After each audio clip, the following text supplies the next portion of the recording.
And 3, 2, 1. Ladies and gentlemen, boys and girls, my name is Amal, and joining me tonight, I have George, and Captain Jack Sparrow, aka Andy, tonight with us. Twice, mate. You know? Carl, George, Tell you what, I'm blind, but I'm not deaf. Carl, George, and Andy, aka Captain Jack Sparrow, joining the Monday Blues tonight. Coming. The props are out. Cut it. You're going to get copyright infringement in the first minute. We'll be right. And we are coming off the back of another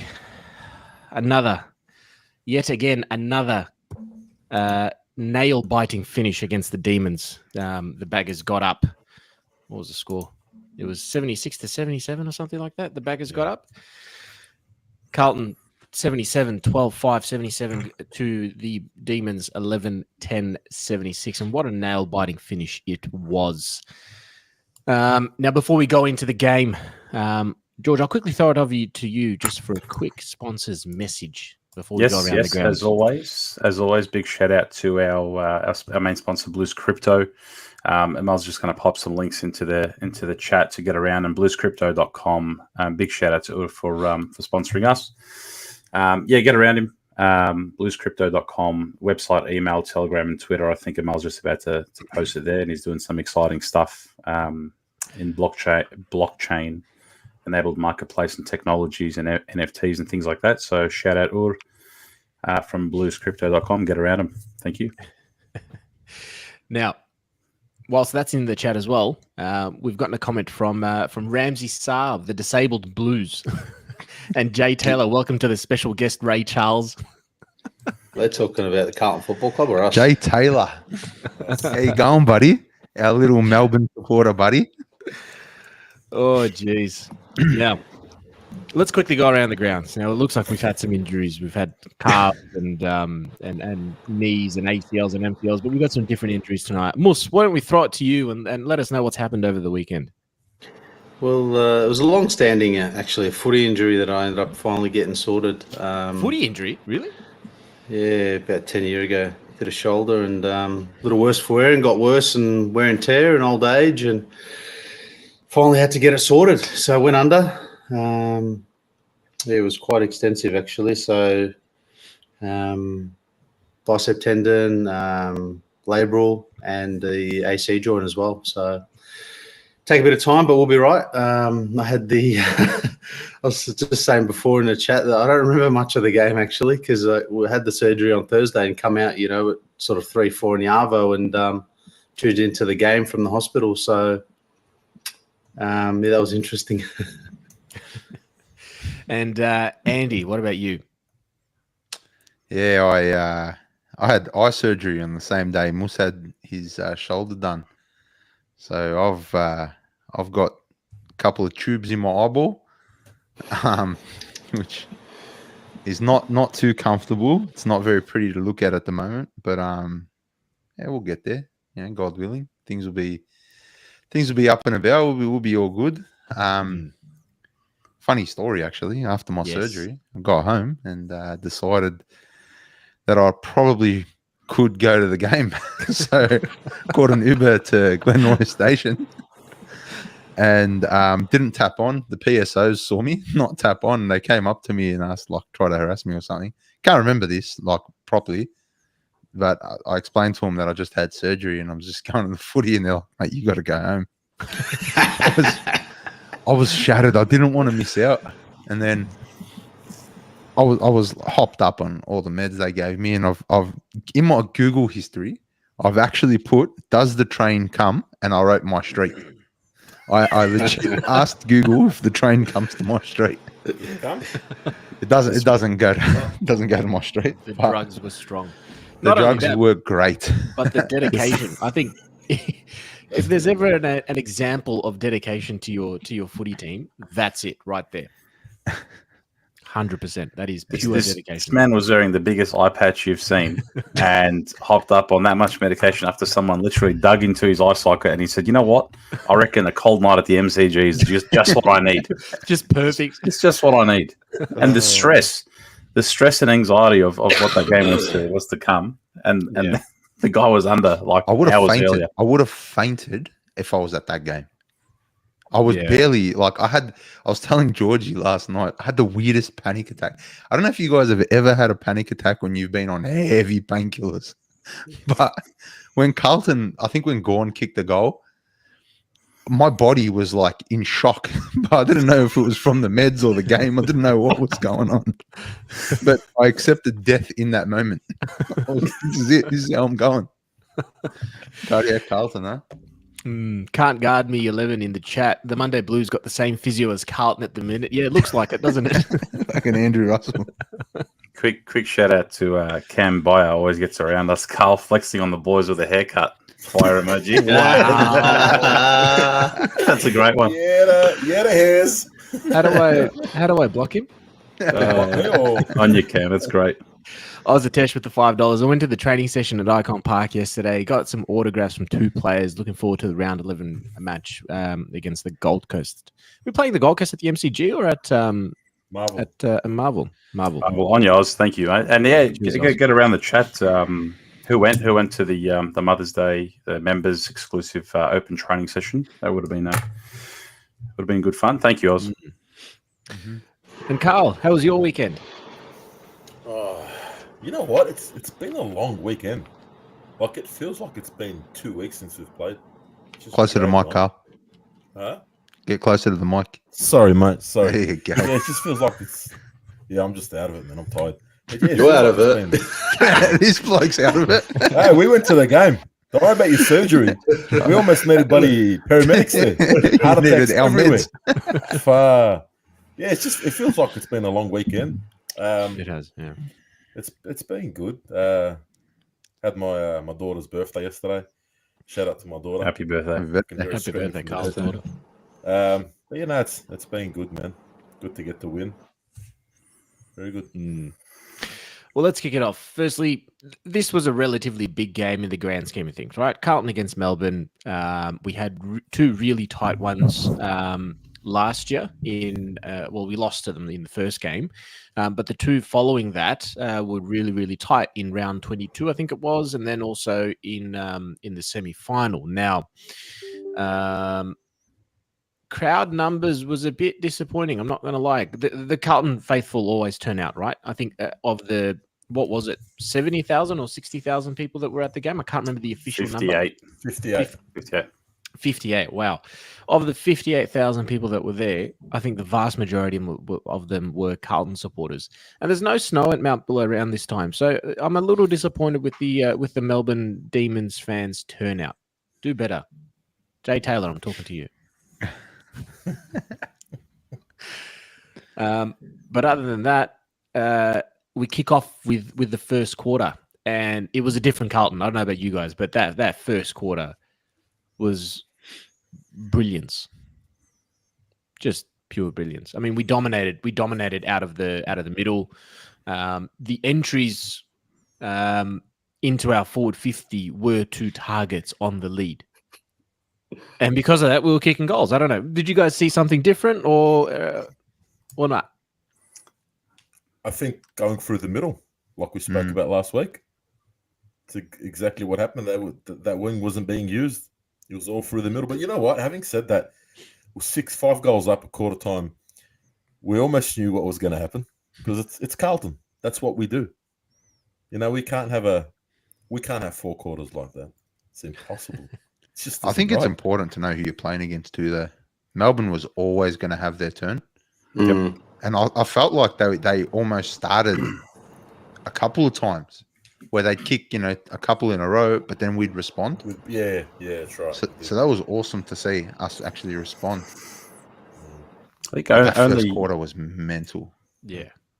Only Carlton can make you feel unstoppable and vulnerable within the same quarter or same half of footy, right? So like at our best, as Andy always says, we're unplayable. We can't be matched. At our worst, it's putrid, right? At times, right? So the win was agreed, Mal. The win was set up by the best first quarter we've had in recent memory, and noting the side we're playing against. We were tenacious, we were hungry, we punished them, we were kicking straight. It was fantastic. Then when they, when Carlton makes us feel safe and thinking, maybe we can hold on to this lead, we revert to that familiar, that dread, that anxiety that riddles us throughout the games, right? But yeah, let us not underestimate just how big and important the win is and the 4 points is against a very good side. So that's, in the end, that's what should be taken out of it. A lot of lessons, yes, but the first was what cemented it. It was just really good to see everybody get amongst it. Like defensively, how strong did we look defensively? Chincotta, bro. Chincotta's the guy. And, like there was debate of who would actually, miss out or whatever. Well, Mr. Williams. He's going to be that guy, I think, that just might have to fall back. Now, he will get back in the side. But Chincotta is just safe, reliable, and his effort is never to be questioned. And Weeders as well. Like, Weeders played a completely different role. And I think, Amal, you called for that last week. Yeah, stay back. So, play the sweeper. McGovern back helps that so much. Oh, absolutely. We just look so much more solid with McGovern in the back line. It's funny, you probably wouldn't really say that this time last year or in recent years, right? But it's ensured that Wiedering has a really solid.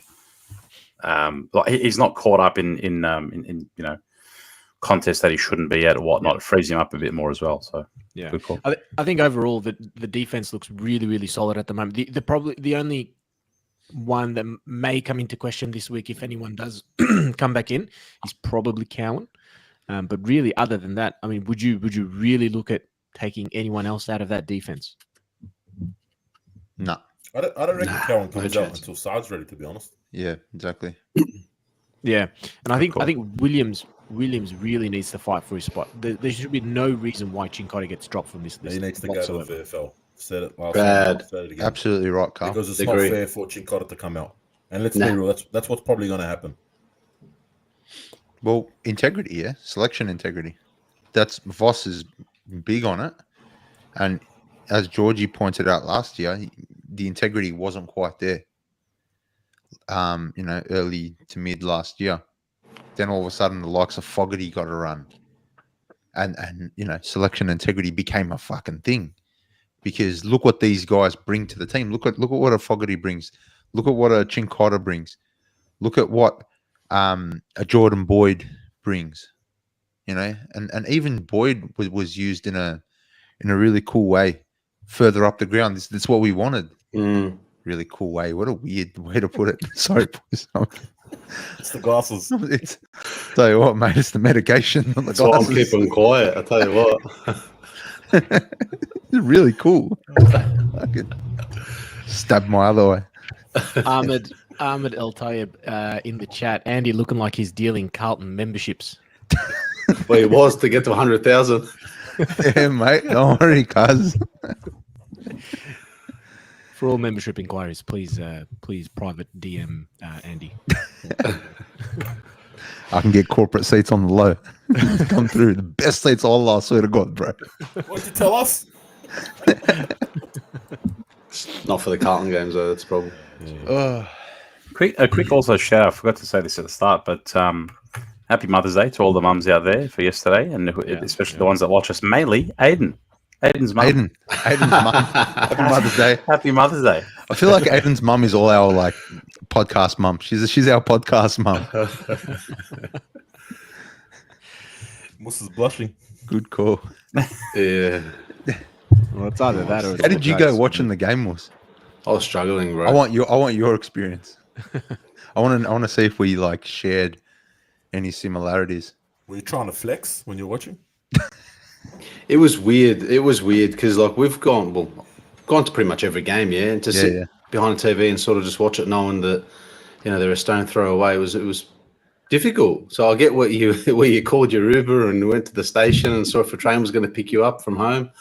But I get that. That was in a bad way.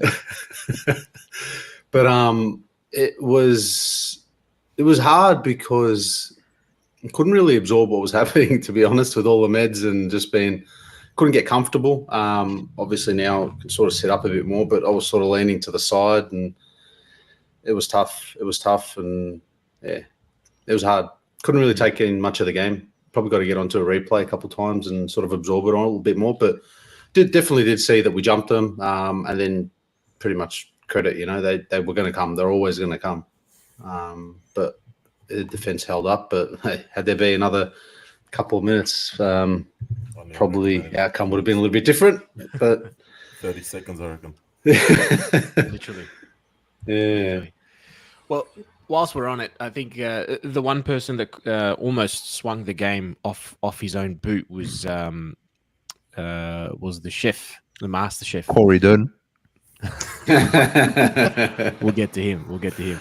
But old mate Petrarca almost won the game off his own boot. Now, Shit cook, great kick. I tell you what. Should Kennedy have tagged him that hard? I don't know. Maybe Kennedy got to do a better job, or less of a better job. Keep him in the midfield if you're going to tag him like that, because he went into the forward line and tore us apart. His strength around the ball is bloody ridiculous, man. No one could tackle him. He's a machine, man. he's a bull. He's an absolute bull. Yeah. Yeah, he's a dangerous player because you play him anywhere, he will dominate. So it's almost like they need another one or another two of him, and they'll be unstoppable. He's a machine. And I think it could work for Melbourne with any of their other midfielders. I think all their midfielders are able to win a contested mark or a contested ball if it hits the ground. So it's a nice little luxury they have to be able to put, either him or I can't see why Oliver can't do it. Just to have him up there. And it was scary watching it at home, man. Just watching him dominate was scary. Especially it was everywhere. Yeah. Everywhere but the winning side. Yeah, I can't really talk about the second and third quarter because I was in and out. So I'll let you boys take it from here. But Before we get to the second and third, I think just the experience in the first. We got there. Carl and I got there. We got there a bit early. Went to our seats. We discussed this quite at length last week. We looked at the row behind us, and infamous old lady that tells us to sit down, nowhere to be found. Empty seats. It was. Amal came through. First quarter started. Amal took her seat because there was just no one in that row. And Amal, after they gone and kicked, I think it was our fifth goal in the first quarter, 5-0. Amal proceeded to tell me to have a seat after I was celebrating wildly, and I was like, I didn't appreciate it. I don't know. Maybe it's got something. Maybe it's the power of the seat. It's the power of the seat. That's exactly what I was going to say. I just couldn't see anything. I don't know what it was. Same, bro. And George, look, to be fair, George wasn't even in my view. He was like four or five seats to the left of me. But he stood up, and immediately it was like something possessed me. I just turned around. Sit down. Calm down. But seriously, in all honesty, how refreshing was it not having her there? Liberating. It was good. She's such a bad buzz. Yeah, it was really. It's just her energy. It's like you see her and clouds just appear. She's just not nice. I reckon she knew. A wicked old lady.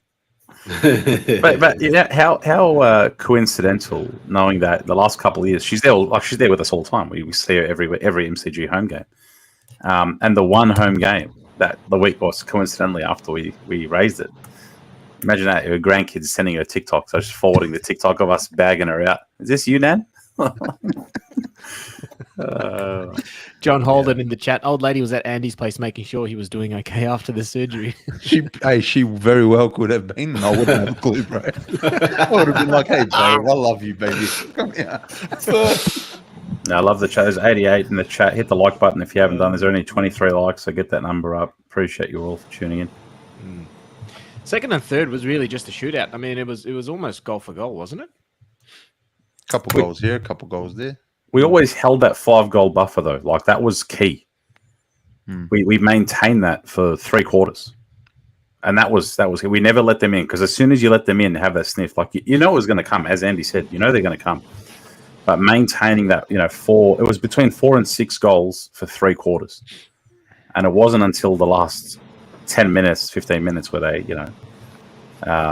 things started to turn. But we like having that psychological advantage of every time, like you said, Andy, they'd have a bit of a run, we'd kick a nice settler.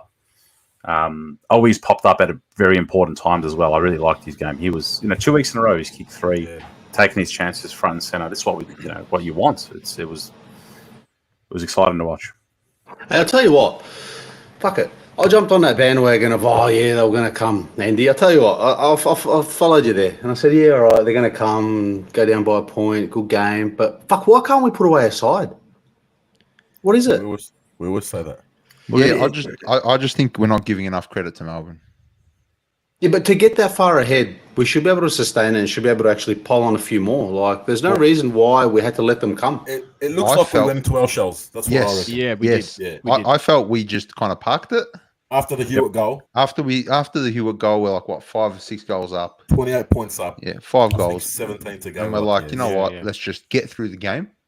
And we did okay for the next probably 10 or 15 minutes. It was probably three or 4 goals of difference.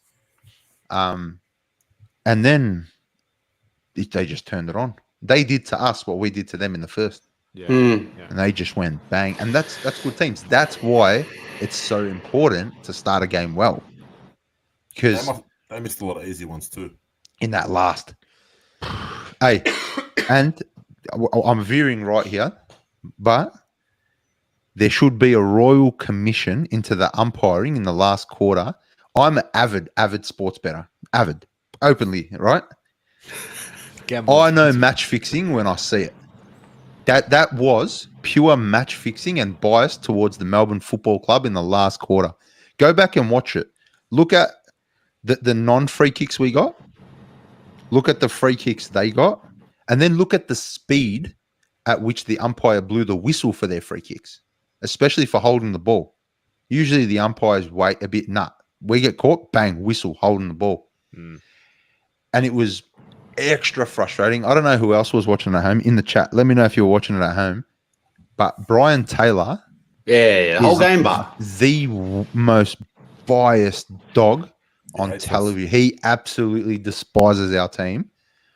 And I was like, and again, I was watching it like, and I'm hopped up, and I was like, this isn't right. Am I hearing things? Like he was openly barracking for Melbourne, and almost jeering when we did well. Like he almost booed. Like that was the only thing he didn't do. And it was the umpiring capped off with BT's commentary. It was just a very hard watch. The entire game really with BT. Yeah. But you added that horrible umpiring in the last quarter. And man, even when what's his name? Kemp got tackled and he said, he tried to say that Kemp went forward with on his purpose. Head. Bro. Oh, come on, man. I don't know. It was such a hard watch. Even watching, because I watched the replay just to, because I was pretty gone. I watched the replay and it was there. The frustration for me was still there in the last quarter. It was, the umpiring was atrocious. The commentary was tenfold as bad. It was just horrid. And if anyone, I don't know, let me know in the chat. I can't read it, but let us know in the chat. It's a good point, but it started from the end of the third. Carl, me and you were raging at this one really bad. McGovern, right at the end of the third, the non-mark. So there was paid not as a mark. He juggled it. He had a decent chunk of it, and 9 times out of 10 they get paid, right? Mm-hmm. So whoever the Melbourne spud was that took it off, made that contact, it's either got to be a mark or it's got to be a free kick for front-on contact. It's one or the other. It can't be play on. So he hit him and chopped the arms or whatever, front on contact. So it's got to be one, and that resulted in Petrarca kicking the goal when he was getting tackled. Yeah, that was his 4th great goal, by the way. But still, that was a terrible one. And then, onto BT. There was one. When I watched the replay when I got home, I can't remember who got it out for Melbourne, 70 or 80 meters out from goal. And this is a commentator, an AFL, a supposedly neutral commentator, literally said the words, "Get it over the top to pick it." Like he's literally he's get it over the top to pick it. Like he's literally trying to commentate their next play, but in a way of like cheering them on, right? And you're right. Every time we go back and watch when Hewitt scored the goal, just silence, right? Or when we scored a couple in the third or whatnot. I understand, like you're going to be barracking for the comeback because you want an exciting game, but it was blatantly bias. So Kemp deliberately drove his head to the ground. The players these days, they're creative with how they get free kicks. You think Kemp wants to knock himself out and give himself a concussion? He was pinned. Yeah, Bro, when I spoke to Andy the other day on the phone, I go, you watch it in game time, bro. There's no way you can milk that. It happens so quick. So BT can fucking go fuck himself. and then boy, go way worse. I thought that was going to go way worse. But you said, but right after that play, when he drove his head and then I think it was Pickett. He tried to do the dribbler kick it and 3 whistles were blown and he went to kick it. Like, is that not 50? Like, is that not a 50? Yeah. Anyway, I don't know, man. That umpiring in the last quarter for me just left a really bad taste in my mouth. And if we lose that game, not blaming the umpires again, I hate blaming the umpires, but mate, I know match fixing when I say it. That is match fixing. That is pure match fixing. Those umpires, all of them, they're all dogs. They all had money on Melbourne. I'm telling you, they would have put money on Melbourne at 3/4 time. I'm surprised that Cripps one was paid at the end for holding the ball. Like, I was actually surprised. I was fully bracing for that not to be paid, for that to be play on. Yeah, that's what I was. Worst ones too. that weren't paid. So that I still do think like 10-15 minutes when we started shutting up shop, parking the bus 3 or 4 numbers behind the ball. I don't agree with that because there was a couple of things I noticed. There was that obviously with a few contentious calls, but we went into we changed our style of play that was working all game. That was like we went into containment mode, and they were always going to come right. And then like Voss, there was a few shots of him in the fourth. The body language, and I want to get your take and also in the chat as well. His body language is a little bit off in the fourth. Like he was sort of sitting there, arms crossed. I don't know if that was just the time that the camera was panning to him, right? He just seemingly like he was not really engaged or engaging in it. Do you think, or do you prefer coaches sit in the actual box where they can see the field, they can coach from there, make the calls and whatnot, or do you prefer, on the sidelines where they sort of in the moment with the players?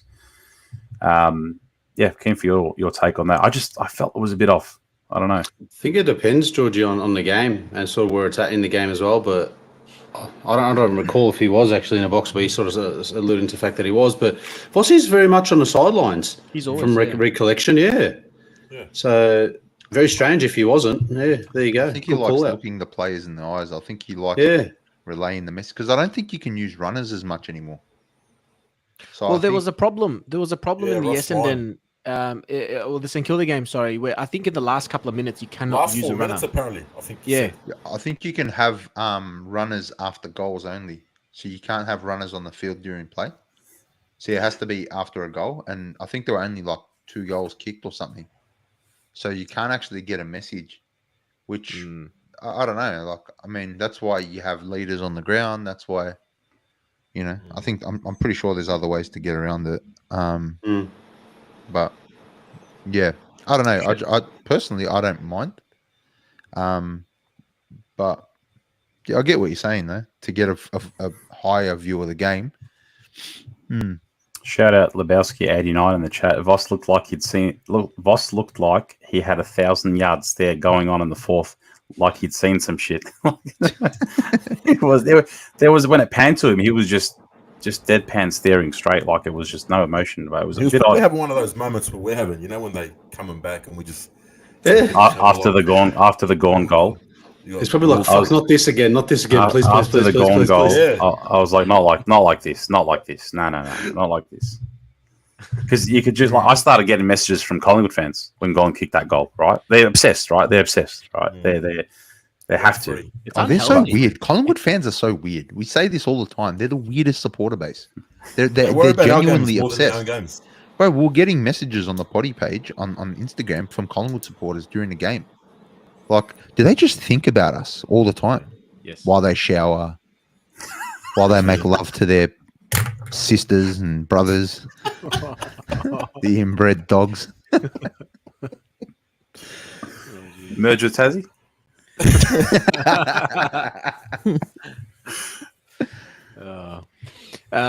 Speaking of the last quarter, we kicked the first goal in the last quarter, and that put us up by, I think it was over 30.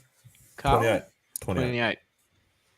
Up by 28 points, and then after that, Andy said, you said it right. We held strong for about 10, 15 minutes, and then bang, the floodgates just opened. Do you think maybe we took the foot off the gas and went into preservation mode a bit too early in the fourth quarter? Definitely. Like literally, as soon as that goal went through, their domination started against us. I think we went forward once after that. I think we might even kick the point after that, and that was it. I don't think we went forward again after that. Yeah, I think we It was only a scored rush. 1 point. Yeah. Rush behind. Other than that, it was them. It was on You our know, side. you know what I noticed? So we had a couple players back, and I know Charlie was one of them. He was in the worst positioning I've ever seen a loose man be. So he was just kind of not even in space. Like, I don't know what he was doing, but he was manned up. Like, if you're going to have a sweeper or a loose man, you'd want him to be loose, because he just got caught out so many times in the last 5 or so minutes.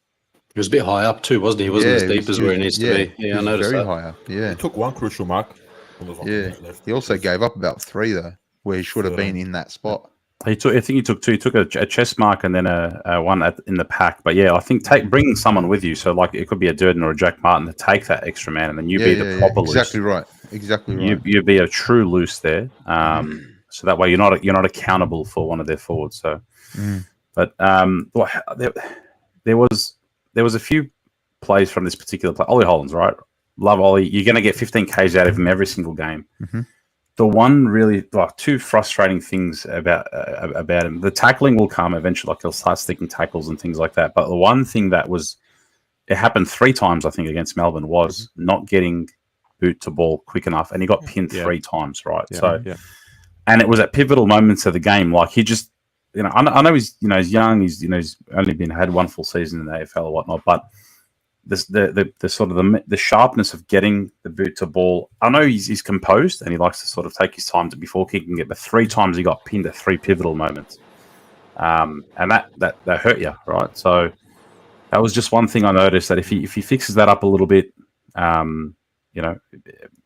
like getting that ball inside 50, and all were moments where I think he was about to kick it inside 50 as well. So it was frustrating.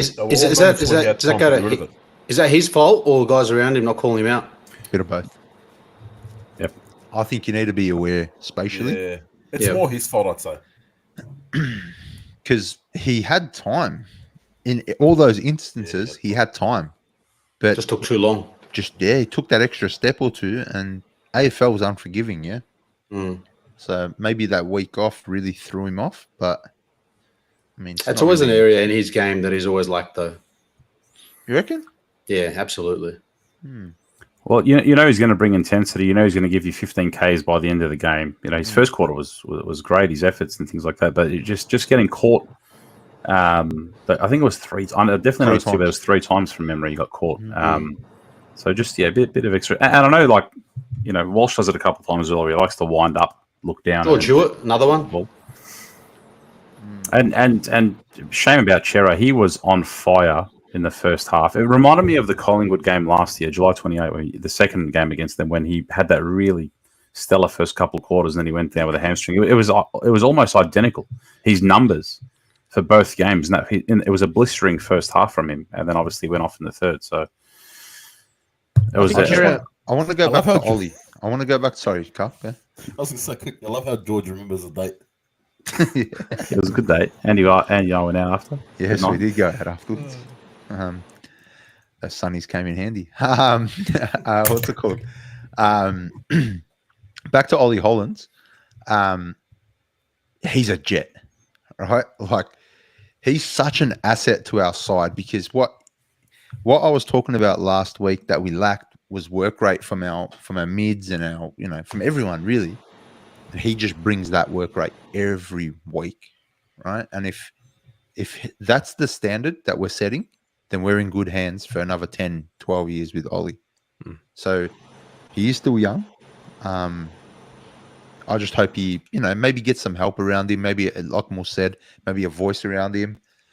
But I think we're in good hands with Ollie. And I think he's someone you want at your football club for 10 plus years. Yeah. Same with his brother as well. Big fan. Elijah is, bro, what he's able to do for Cripps. I don't know if anyone noticed, but what he was able to do for Cripps is pretty much every time there was a stoppage near the wings or the half forward line, he'd almost swap with Cripps. So Cripps would run back and be our third tall. And Cripps is a great overhead mark. His kicking this year has been pretty good on goal. It's been pretty accurate. And what Elijah Holland's been able to do is be that bailout for Cripps. So Cripps can run forward and be that third tall, that menacing tall. So I love what Elijah brings. How do you boys feel? Nice. He's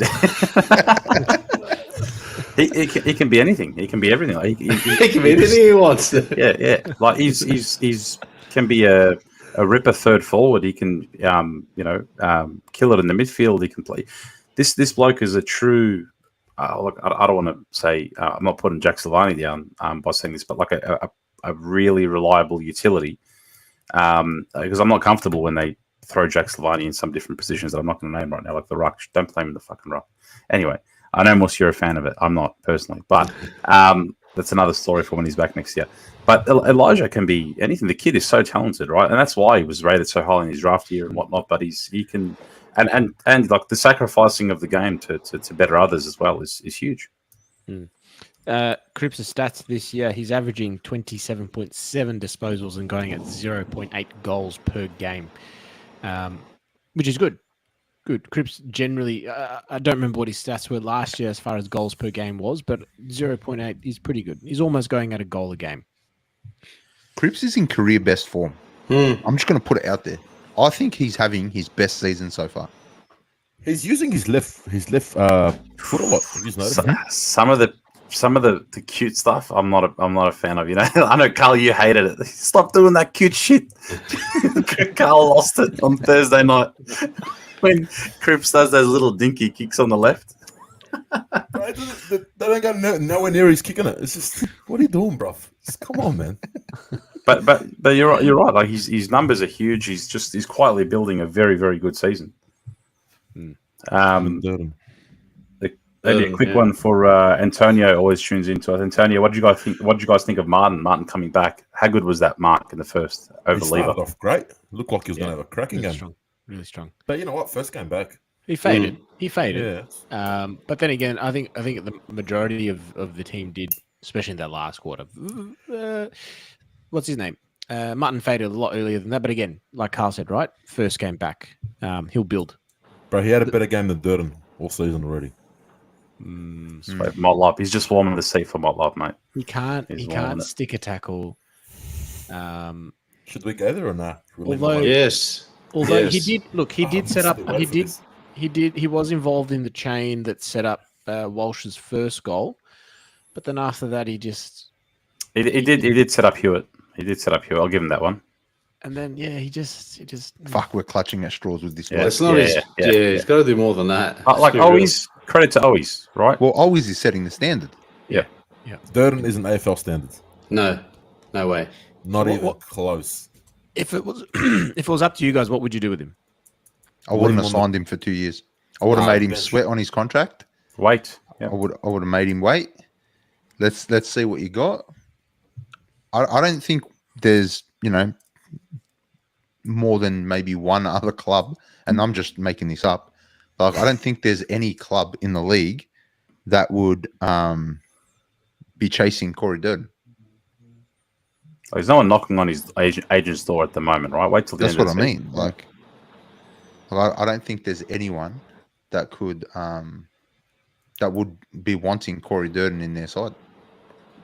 Imagine there was. Imagine Cal Toomey puts out a tweet. Corey Durden knocked back 15 clubs to sign a 2-year deal with Carlton. Yeah, nah. They probably all offered him 50 grand. That's why. It's a while away. But I think off season for Carlton this year is going to be interesting. That it looks like there's rumours starting to swirl around of Carlton targeting Will Hayward, and there's rumours coming off the back of that Jack Martin might be on the move. So who knows? Let's see. We get rid of Zach Williams. Hey, when's his contract up? Is it Soon, 2027? hopefully. If anyone knows in the chat, let us know when Zach Williams' contract is and up. what we need to pay to 6 sort of years, get rid of right? that contract somehow, Chip Was it in. 6 years? or who we need to pay. There's I've just been hearing, I'm not Carlton related, but there was some rumours and discussion of a few North mates actually let me know, but North apparently are gearing up for a 10+ year deal for Jay Taylor. Fuck, Sam Taylor. Jay, I know you're tuning in, mate. Sign it. You can tell that I've seen the guy's name 100 times the last week. Sam Taylor, sorry. Anyway, moving on. Well, Apparently, we're straight fresh off for the Lewis Young. press. Fresh off the press, Jay Taylor has signed. Go North. There he is. I'm in, bro. He's Sign like, it. I'm in, bro. I don't know how much water that holds that rumor, but apparently they're going hard for Why would Taylor from anybody GWS. want to go to North? Are you talking about North, yeah? I reckon Yeah, it's yeah, gonna end up yeah. at Yeah, Collingwood. why would you? Why would you ever want to go to North, Melbourne? it's going to be the cash. It's going to be the cash. He'll end up at Collingwood. Yeah, but you've wasted your whole career, bro. Well, look at Ben, right? I think he's got more wins this year. Yuck. He's Yeah. got more wins this year than he did the last, I don't know, 3 years or 4. Yeah. Like He's actually been okay. He's been okay this year. Yeah, wait till King's birthday eve. I can't wait. Let's not jinx it. I don't want to jinx Is it. Harry One of playing? them's gonna be Is One's going to be Let's not talk about it till it happens. I want to see it. I want to see that matchup. Yeah, I don't know. I just think I think it's important what we do selection wise in the next probably 6 to 8 weeks leading into finals, because I want the right team out there. I want the right mix out there. If Zach Williams is part of that mix, then he needs to earn his spot. If Corey Durden's going to be out there, he needs to earn his spot. If Fantasia is out there, he needs to earn his spot. And no more gifting games. We're not in the business of gifting games anymore. We're not Carlton of 14, 15, 16. That's not us anymore. We need to really, really drive selection integrity. The mix has to be good going into finals. Couple of the comments. Williams till 2026. When did he sign? Does anyone know when he signed? 1993. Feels that way. Feels He's played like five games. He, First season 2021 with us. 2021, because I remember he debuted against Collingwood. What was the date, George? Give us a date. 18th at 7:40 at the G. That was the last time I had a drink at the footy. We lost. No, it wasn't. Shut up, Andy. Oh shit! Gathered around 2023. Sorry. Good call. So Internet's, shouldn't probably talk about that, should we? Bring it up. If he's out, who comes in? Well, they're sweating. So Pitternet had surgery over the weekend on his finger. Was it broken or was it dislocated or whatever? Something happened to his finger and needed surgery on it. So he's a maybe for Friday night. And look, the Swans have some outs as well. Tom McCartan being one of them, who is a strong defender in their back line. I don't know about you guys, but I mean, if this is the week, if there's ever a week to revert back to that shitty game style of bombing it long, this is the ground for it, right? It's a smaller ground, and our entries into forward 50 won't be as shallow. Just my thoughts. They'll probably 25, 30 meters out from goal, and if our forwards are in the right spot, our small forwards, we might actually do well. might actually do well. Mm. Lou Felino in the chat, Pitternet will play with a glove. I really hope Pitternet plays Yeah. against Sydney. We definitely need him. We've seen how important he is. There's a big difference in the way that he's playing this year compared to the performances he was putting out last year. We now know that he was getting his knee drained after every game last year, which was obviously hindering his performance. And we can see that with that sort of weight lifted off his shoulders or knees in this case, he's able to back up his ruck work. He's moving around the ground a hell of a lot better. So he's definitely become probably a mainstay.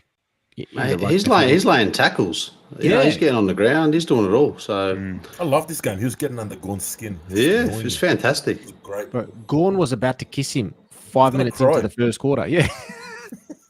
He was all up in his face. I'm like, and how good? I think I was saying in the preview, like if you get stuck into him, make some contact, Gorn gets frustrated, right? And I think Pito gave away 2 early free kicks, and you don't mind, you give him away in, relatively non-damaging positions, and then he got him back with a goal, right? So I think that was credit to him. Yeah. One thing I have to call this out. One thing that pissed me off with Pito in the fourth quarter when Gorn took the mark. Gorn stepped off the mark, off his line, right? Way off his line. He took the biggest, if that's a line, he was going like this to kick for goal. Pito did not move. It was play on. You're not allowed to, when the umpire calls play on. It's all play on. Yeah, umpires kind of let them go a couple of steps before they call play on. It's You're not allowed. They do it in every game. Unless he calls play on, you're not allowed to move. He wouldn't have heard it all the way up there. He wouldn't have heard it. That's a problem. I don't know if he did or not, but he didn't hear it. Any other day, that kick that Gorn, that trajectory that Gorn went on is play on every day. Around the roundabout. Yeah, it was massive. It was massive. That should have been play on. So maybe it was match fixing. Andy's I'm telling you, man, that was fucking absolute bad. Match fixing the whole quarter. Sam Mansour in the chat, Gorney's umpire's pet. Well, if that doesn't prove it, I don't know what does. It was horrible. I wish we could show footage on this channel. I wish we could. But yes, at the same time, he can't risk moving it. Then it's 50. You're right, George Yacoub. But we got the win. And we were sweating bullets. I tell you what. My wife was at the game, and she can't handle Carlton game. She can't handle anxiety in any way, shape, or form. And this was probably the worst game to take her to because of that. It was smooth sailing for 3 quarters, and then all of a sudden they've kicked 4 goals in 30 seconds, and we're about to lose with the ball not being able to leave our forward 50. That was rough, absolutely rough. How did you gents feel with a minute and 30 seconds to go with the ball coming into our forward line non-stop? You know what? We're just over it. It's just so PTSD, man. PTSD. Over and over and over. Nothing beats Rules' face, but I swear he asked me how long left. I reckon every 3 seconds. Carl was timekeeper in the stands. I swear. Gorn kicks that goal. He goes, how long left? There's enough to kick a goal. There's enough time to kick another goal. Carl was giving us live ball of timekeeper. Carl was like the Rolex at the Oz Open. He was the official timekeeper of level 2. But it was PTSD. I just kept thinking, not like this, because the like I said, the first thing I had Pies fans messaging me after Gorn kicked that goal, and they were Collingwood fans were the first that were going to pile on, number one, right? But it was the manner in which it was happening. It was compounded. It was the umpires. It was us, the change of play, and it was just all geared towards a Melbourne win. Like if that game was going to go in for another 30 seconds, I fully am of the opinion that we would have lost that game. Nah, I disagree. I reckon we go down the other end, and Corey Durden kicks a fucking sick one on the boundary. I was wondering where that was going. Nah, that was never in doubt. Must all. I'm telling you, I was having the weirdest panic attack. I'm like 4 hours post-surgery, or I don't know, 8 hours post-surgery, hopped up on everything they had, and my body was like moving in ways. I was convulsing from a panic attack. I didn't know what I was feeling. I reckon Andy was watching last year's replay. I don't know what I was watching the semi. It was a wild ride for me watching that with one eye. How did you guys feel about what Newman did, and did you think the right decision was made by not? I mean, obviously we're wrapped he didn't get suspended. Do you think it was the right call for him not to be suspended? I think Neil Bullen should have been suspended. Touching his elbow. It wasn't, the force wasn't bad because it was a touch. I thought he barely touched him. I thought he was going to get suspended. I'm not going to lie. So did I. I thought because of the action. I thought it was dumb. Like it was unnecessary. It was silly. But I thought he didn't touch him. Yeah, no blown with them like he was a wrestler. Yeah, A soccer player even. so we're all happy. Obviously that. What happens when Newman is too close in the vicinity of Pickett, starts learning his mannerisms. Pickett the sniper. Hey, how good Chincotta, just credit to Chincotta. I want to call him out. I know I called him out early, but Yeah. to shut Pickett down, I think Pickett kicked one or whatnot. But this is the type of game, the type of conditions that Pickett would have thrived in usually. So credit to Chincotta. He was there. He was on him. There was that one that Pickett tried to dribble through, and Chincotta was right on his tail, slid tackle him down as he was coming down. But yeah, he was on him. Loved his game. He kicks 3 on Williams. And the rest. Probably. And the rest. Probably. Easy. Yeah. I love Chink.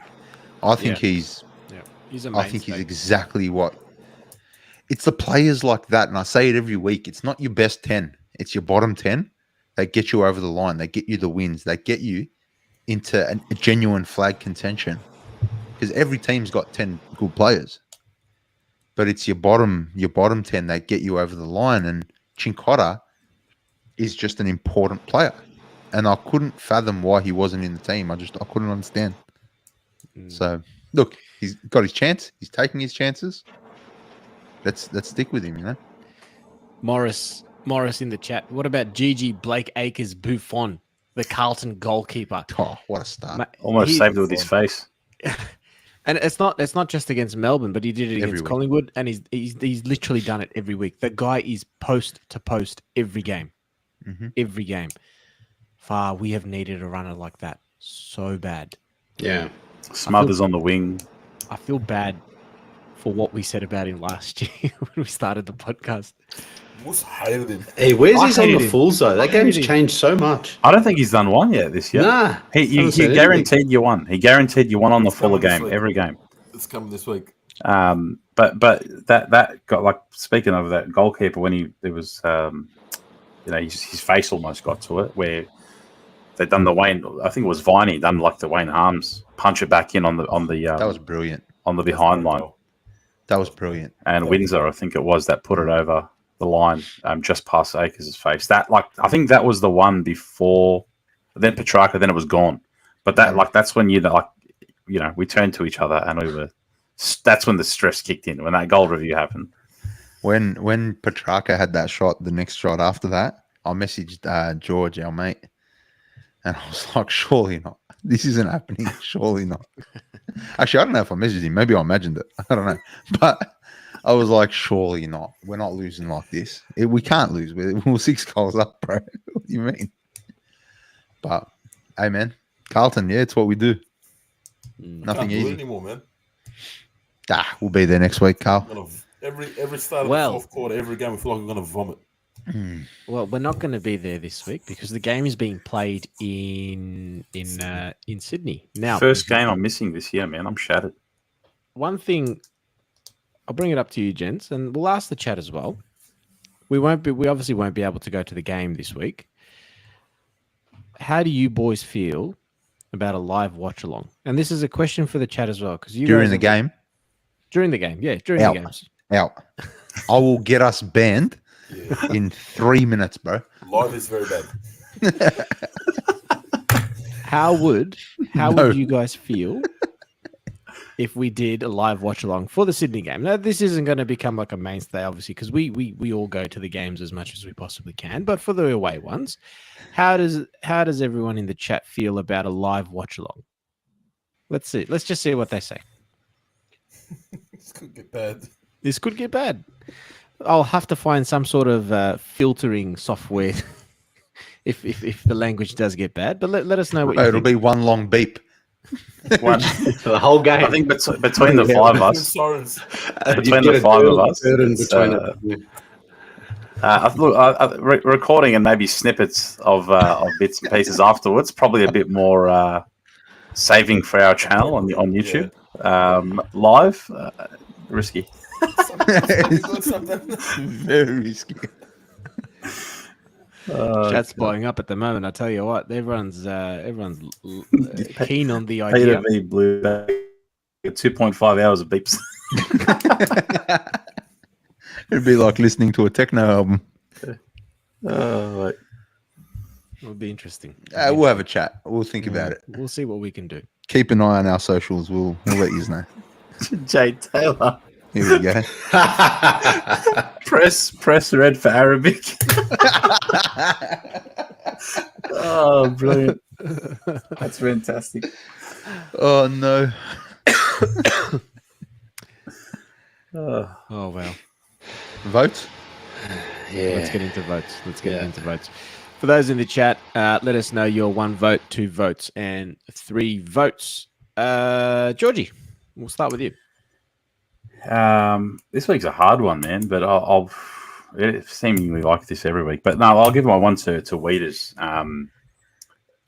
Everything, just the composure, the intercept marking. McGovern back, as I said, McGovern back frees him up to have that. I felt like Melbourne changed it up a little bit, and he wasn't as effective in the last half of the game, half of the third and a bit of the fourth. But the composure, the one-on-one work, spinning out of contests and handballing, the guy he's got everything right. He's the rock in the back line. You like best defender in the comp.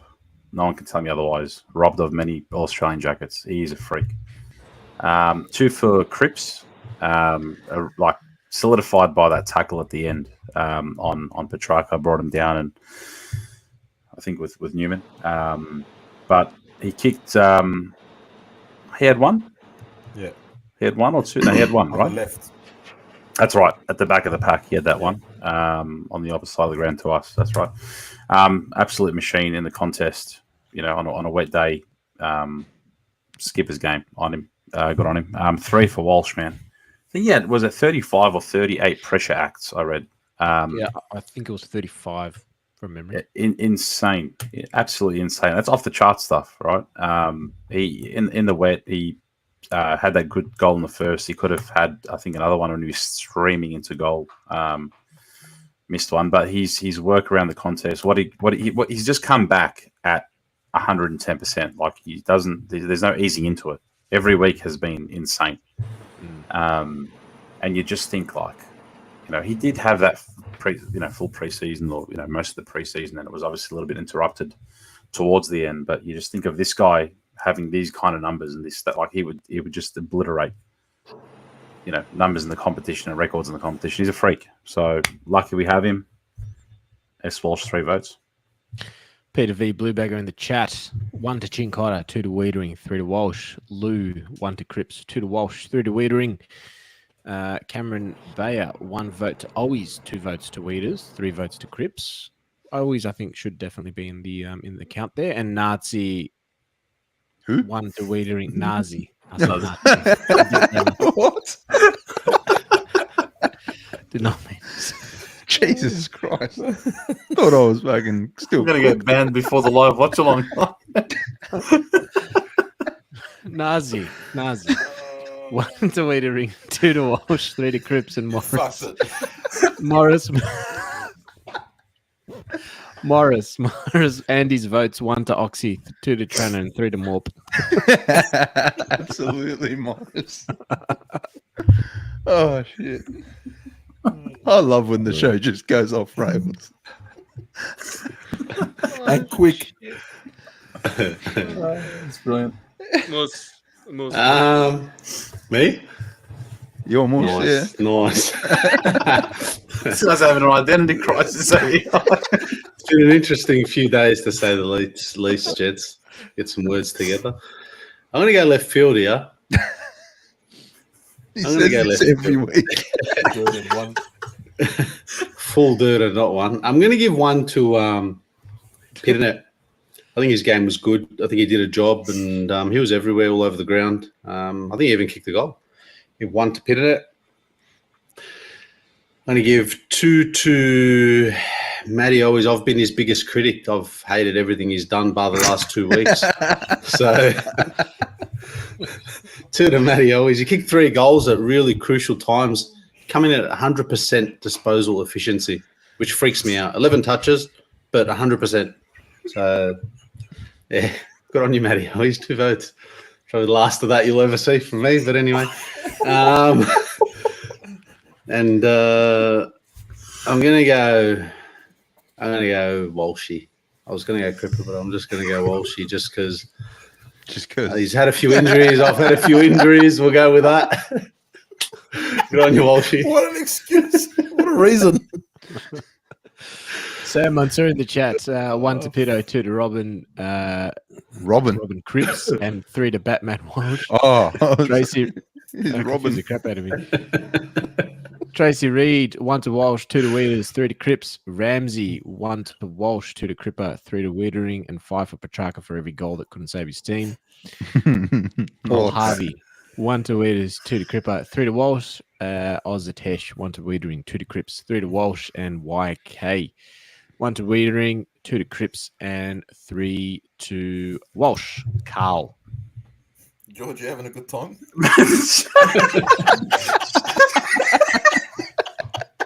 Shout out to John Holden. He just deleted his comment. I saw it and that was fantastic. Sorry, I'll carry on. I'm gonna put myself on mute because I'm dying over here. What did it say? Oh God, John. It said retracted, but he was saying Paul Moose, on the meds, stoned off the meds and just watching the mess unfold or something like that. Oh God, on you, John. Thanks for tuning in every week, mate. All right. Disregard me. I'm going to pop myself on mute. Don't do that. I'm giving my one vote to Wiedering for all the reasons George said. But Wiedering's first quarter is probably the best quarter you'll see from defender. He was absolutely everywhere. Mm-hmm. If he doesn't play that quarter, it's almost a draw, or we'll get him belted by 5 goals. It's the opposite way. 2 votes. Like all our votes are going to be very similar. I'm going to give the 2 to Walsh and my 3 to Cripps for all the reasons George said as well. Comments are brilliant. I'm just having a laugh at the comments. Cadrick, Amal, you'll never make TV, bro. I had hopes and dreams until I read Nazi's comments, and then it was That was going to be postman Pat for the rest of the life. I was like, what? It's game over now. I'm not making TV. He's back. Oh. Lana Owens, 1 to Walshy, 2 to Weeders, 3 to Cripps. I'm sorry if I've missed anyone. I don't think I have. No, we haven't. Andy. I just read a funny comment. I'm just going to let it go back to the keeper. Yeah, 1 vote to Weeders. John Holden. Want to know where Andy's guide dog is? I didn't even see that. This is fantastic. I think this is the benefit of going live, right? It's Go live. And Endone. 95 in the You chat. on the end ends. Yeah, There's I only want a shitload of tramadol. there's a new one Move as on. well. Hang on, what Move they on. put me on? 39 likes. Get that number up. There's 95 plus in the chat. These are all legal prescriptions. Absolutely. Allegedly. Yeah. What was I up to? 1. Wiedering for 7. Yeah, Wiedering gets 1. All the reasons Carl said, and I'm sure the other boys said something too. I can only remember what Carl said. I said what George said. 2, why does John Holden keep retracting his comments? He's leaving great comments and deleting them. This is bad. 2, Patrick Cripps.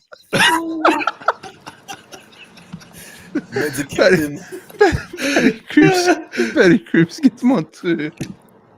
And then Sam Walsh gets my 3.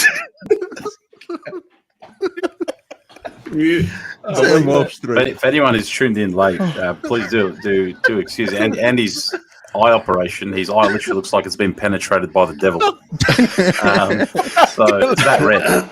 It's that red. But, Hey, the anesthetic wore off. 5 minutes left in the operation. I spoke to the doc because I had to be awake. I'm like, hey, doc, I can feel everything you're doing, mate. He's like, and this is when I knew I was fucked. He's like, shit. That's when I knew I was fucked. So, yeah, it wasn't fun. Ramsey Saab in the chat. I feel like I'm at kick-ons watching the live stream. We're spaced out in the corner, pazzing. And Andy's still going hard while the birds chirp. Oh, no. Oh, jeez. Jamal, get your votes and let's get off, please. One vote to... Hello, man. One vote. I'm going to give one vote to Always, my second vote to Walsh, and my third to Cripps. It has been a pleasure tonight. Very, very happy that we got the win, albeit in butt-clenching circumstances. But here we are. We are 6-3. Is it 6-3? Yeah, we're 6-3. We're winning the flag. 6-3. We've got a big game against the ladder leaders in the Sydney Swans on Friday night. There is a possibility of a live watch along. The boys will have a chat about it and see what we can conjure up. If anything, no guarantees though. And until Friday night for the game, and hopefully the review after that, it is sayonara from the medicated Blues. Carl, take it away. Sicky now. Cheers, guys. Thanks for joining.